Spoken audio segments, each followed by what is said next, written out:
Hola, soy Román y en el vídeo de hoy voy a explicar el tema 6 de la asignatura de motivación y emoción y ya es el último de esta asignatura que se titula el proceso del estrés. Bueno, con este vídeo cerramos la asignatura de motivación y emoción que espero que os haya interesado y bueno, pues vamos a centrarnos, como os he dicho, en el estrés en su conjunto. Bueno, ¿qué es el estrés? Lo primero. Aunque todos creemos saber qué es el estrés, resulta que es difícil encontrar dos personas que lo definan de la misma manera. Por eso, eh, bueno, voy a empezar explicando el concepto desde la física, donde estrés significa la presión ejercida sobre un cuerpo. Lo importante aquí es que se entiende el estrés como una fuerza que puede superar o no la resistencia del cuerpo. Y esa idea se traslada luego al ámbito psicológico. Bueno, ahora hablando de unas premisas físicas que, bueno, luego van a servir como metáforas para la psicología. La primera es que si la presión supera la resistencia, el cuerpo se rompe. Si la presión no supera la resistencia, el cuerpo permanece indemne. Todo cuerpo tiene un punto débil, donde es más fácil que se rompa. Notáis el paralelismo, ¿no? Estos son premisas aplicadas a la física, pero si nos las imaginamos desde un punto de vista psicológico, podemos aplicar literalmente el cuerpo como la concepción de nosotros mismos. Bueno, aunque un cuerpo pueda aguantar más presión de lo normal durante un corto periodo, la repetición o intensidad excesiva de presión aumenta el riesgo del daño. Eh, Incluso si no se rompe, la presión continúa y puede dejar huellas a largo plazo, como deformaciones o disfunciones. Y cuanto más cerca esté la presión del límite de resistencia del cuerpo, mayores efectos negativos puede generar, incluso aunque no lo veamos a corto plazo. Además, la presión se ejerce sobre el punto más débil, así que el daño será más probable y más grave. Ahora vamos a realizar esa transición al estrés psicológico. Estudiar el estrés desde la psicología es aún más complejo, ya que no se trata solo de cuerpos inertes, como en la física, sino de personas vivas que perciben la presión, pueden comunicar lo que sienten, enfrentarse, huir o protegerse ante el estrés y además interpretar subjetivamente la situación como positiva o negativa. Es decir, en psicología el estrés no siempre es negativo, depende de una percepción personal de este.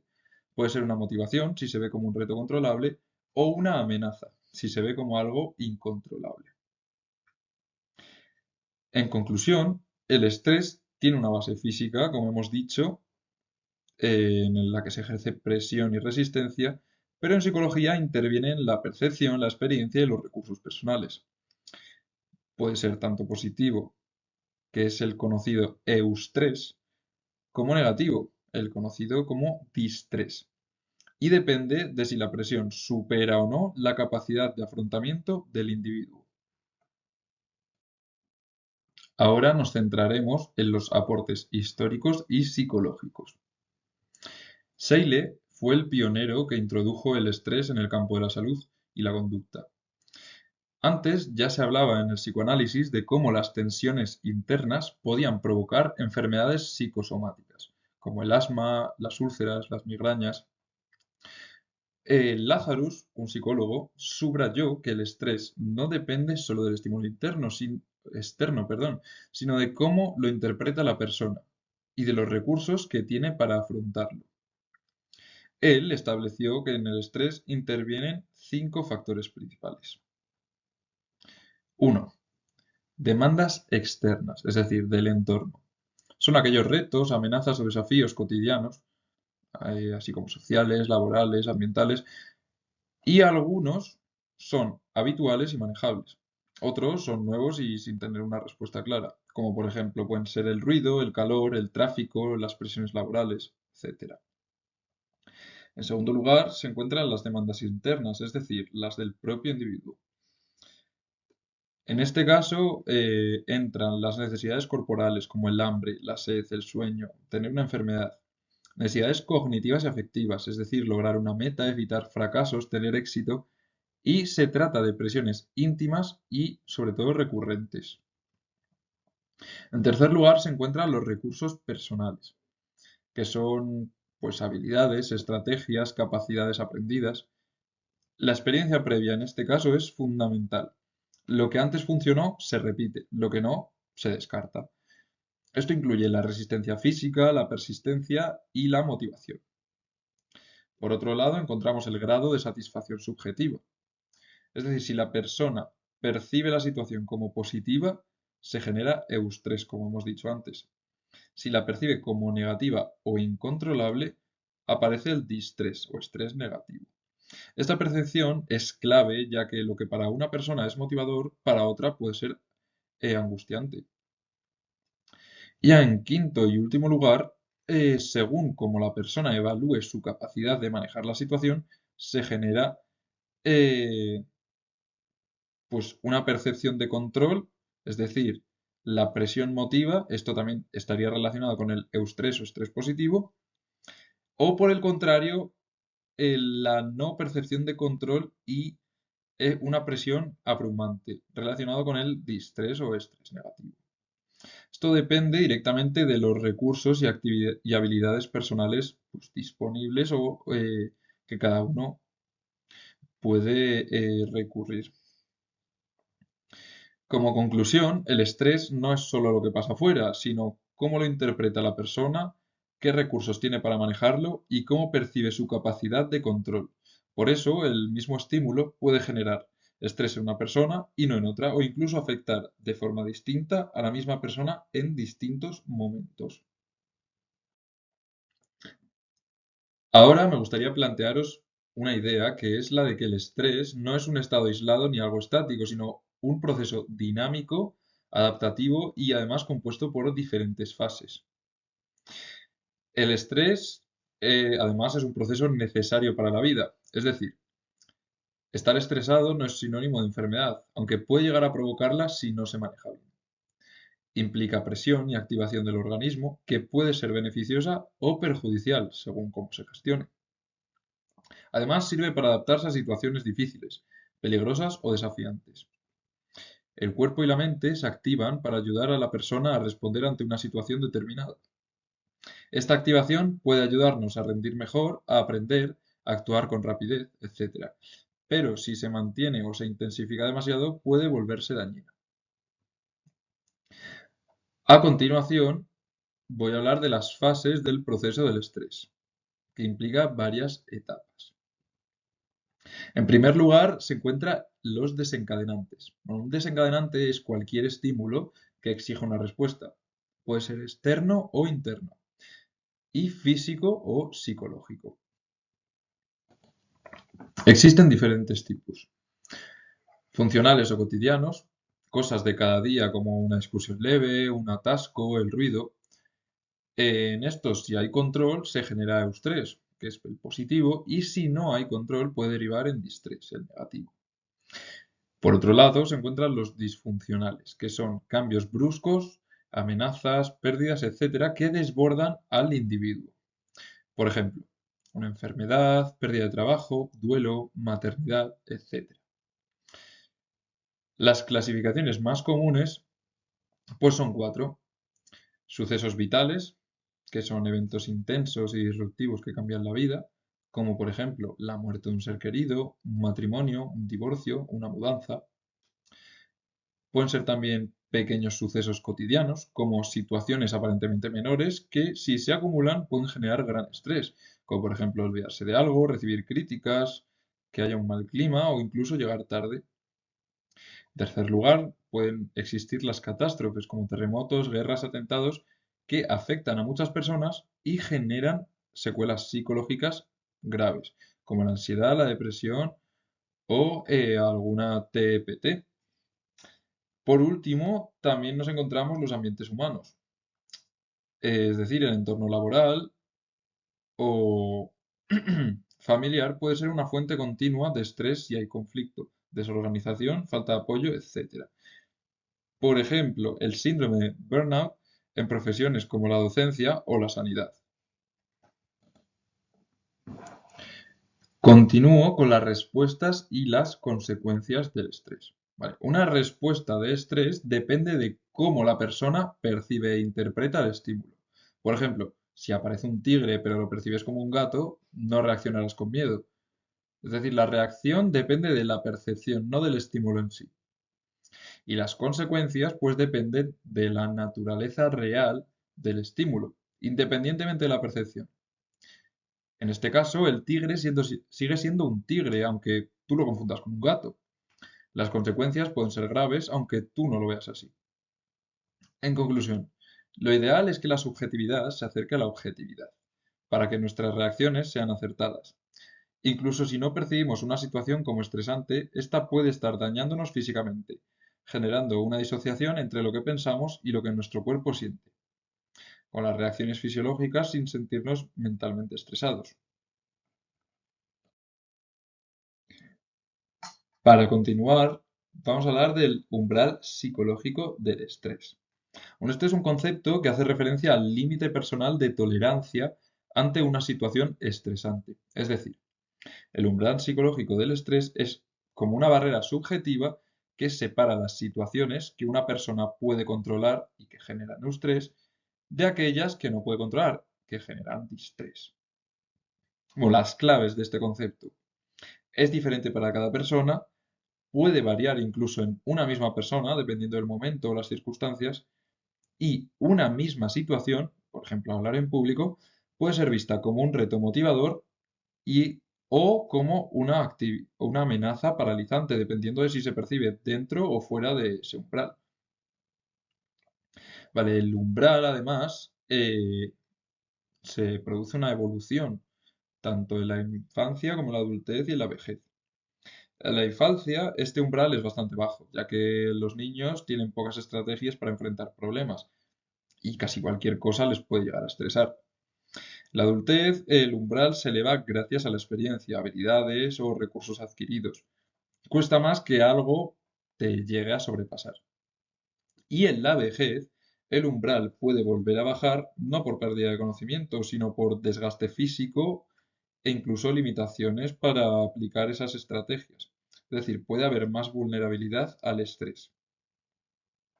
En resumen, el umbral se eleva con el aprendizaje, se estabiliza con la madurez y desciende con el envejecimiento biológico.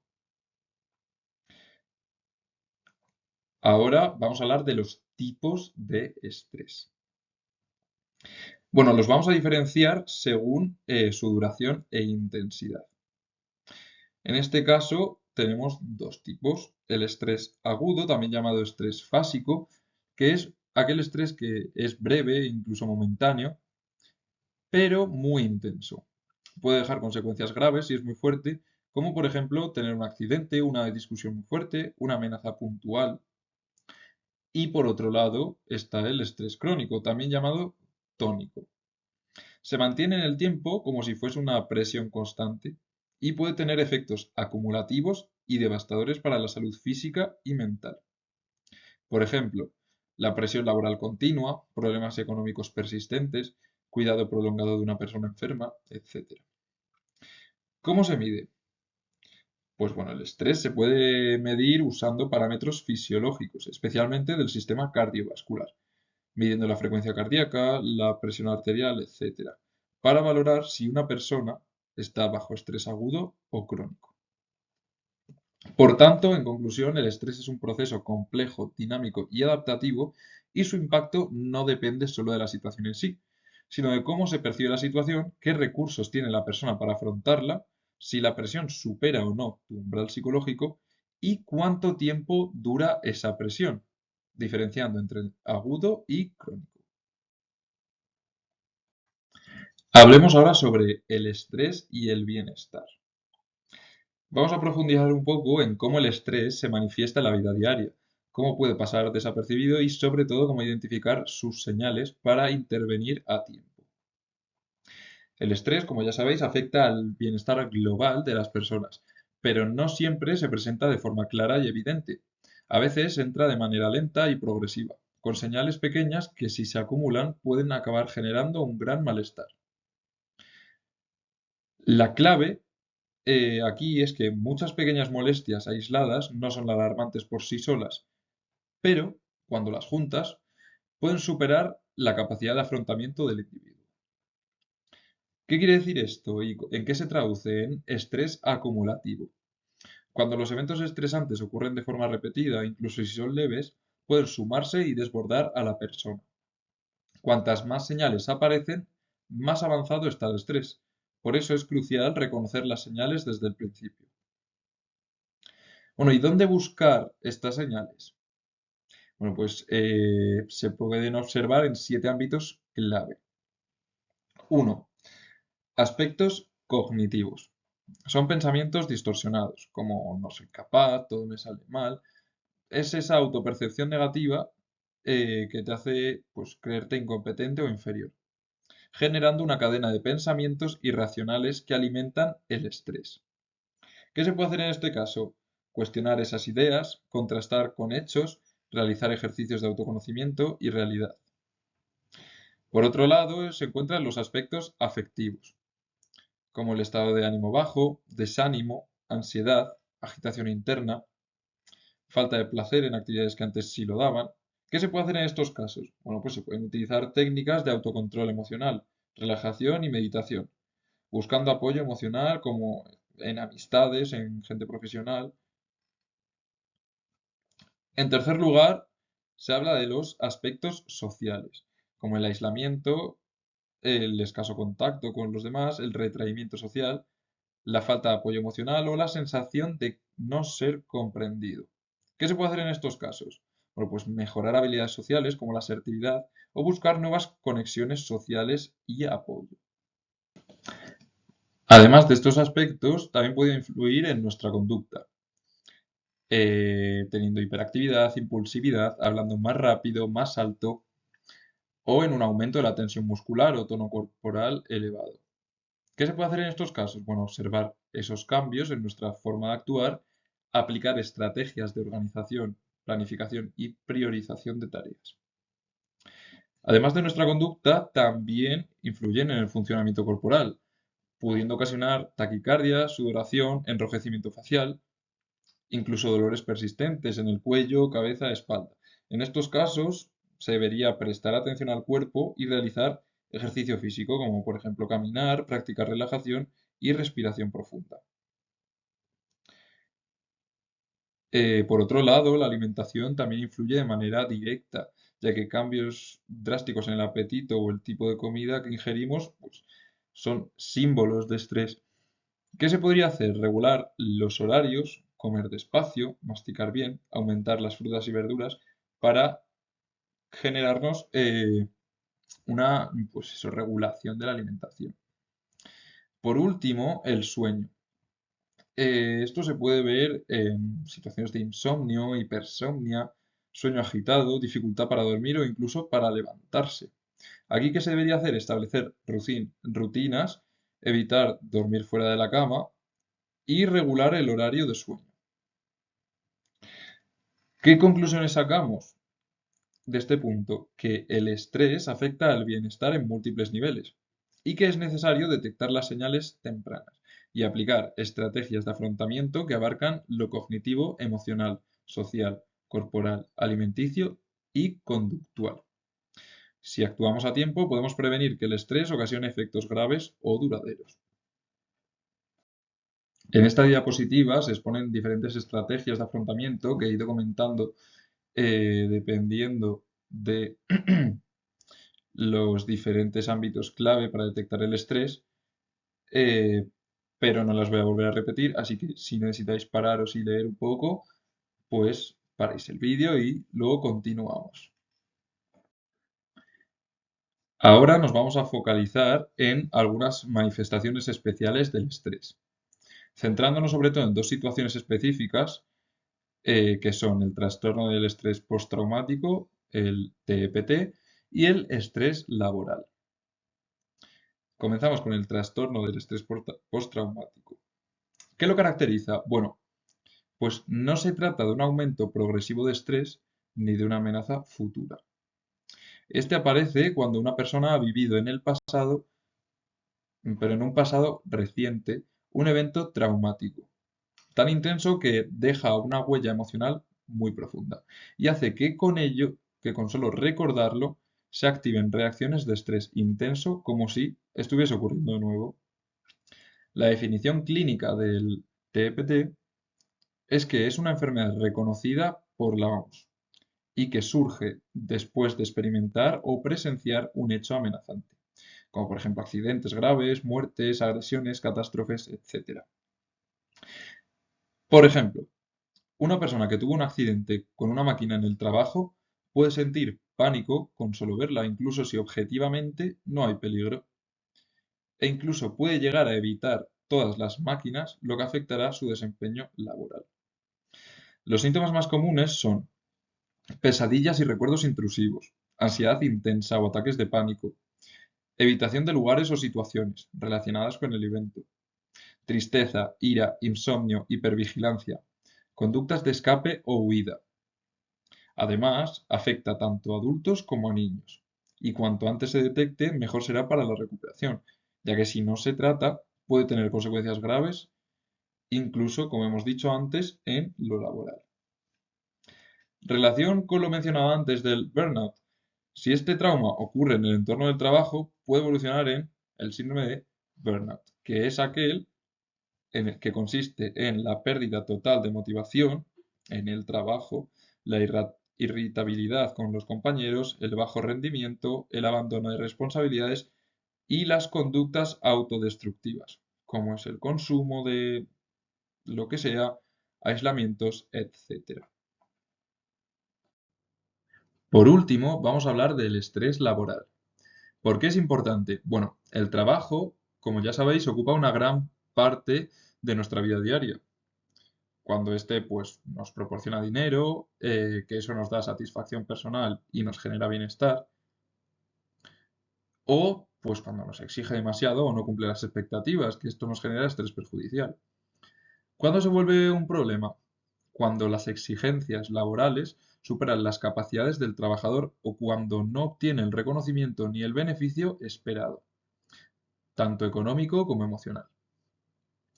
Veamos una serie de señales de estrés laboral. Bueno, son la irritabilidad, el desánimo y apatía, dolores físicos, tanto en la cabeza, espalda, estómago, etcétera, insomnio, bajo rendimiento, ausencias frecuentes, desmotivación, conflictos interpersonales. ¿Y qué consecuencias tiene?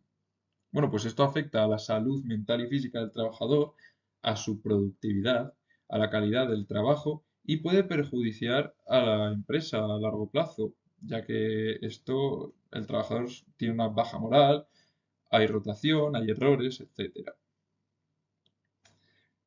Bueno, en conclusión, todas estas manifestaciones especiales del estrés muestran cómo en determinadas circunstancias el estrés puede evolucionar hacia trastornos clínicos y si no se identifica y trata adecuadamente, por ejemplo en el caso del TPT, el origen es una experiencia traumática concreta. En el caso del estrés laboral, el origen es la acumulación de demandas que exceden los recursos del trabajador. Y con esto acabamos el tema 6 de la asignatura de motivación y emoción y la asignatura al completo. Espero que lo hayáis entendido bien o que me haya explicado correctamente y nada, nos vemos en el próximo vídeo.